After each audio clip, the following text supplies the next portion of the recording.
Pintu sir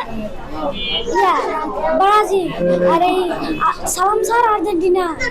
এই নিয়ে স্যাররা আমাদের নিয়ে, পিন্টু স্যার আমাদের নিয়ে বলছে যে তোমরা গান এখানে যাই, গান সালাম স্যার গান না বললে তোমাদের পিটবো।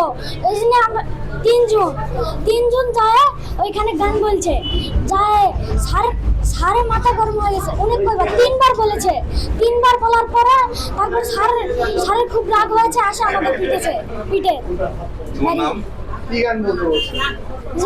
জি বলছে স্পেনের হাতে আর্জেন্টিনা বাস খেছে। সালাম স্যার মারছে, মানে আমাদের মারতে মানে এক একজন মানে সবাই ধ্যান করছে, তো সবাই বাইরে গেছে, সবাইকে মানে দৌড়ে নিয়ে আসে মারছে।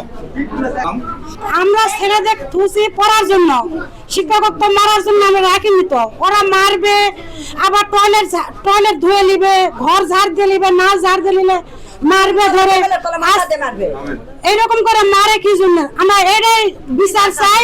আমার মেয়েকে মারার পর আমার মেয়ে তো স্টেজ যায় মনে শুয়ে পড়ে গেছে। এখন আমি তো মুখ থেকে যাই দেখি শুয়ে পড়ে আছে, আব্বু আর পিঠে দাগ দেখো, দেখে শোলপর ঘুমে পড়ে গেছে। যে শোলে 8টা 8:30 9টা ছাড়া ঘুমাই না, সেগুলো ঘুমে পড়ে গেছে। শোলে আমার বিচার, সুস্থ বিচার চাই।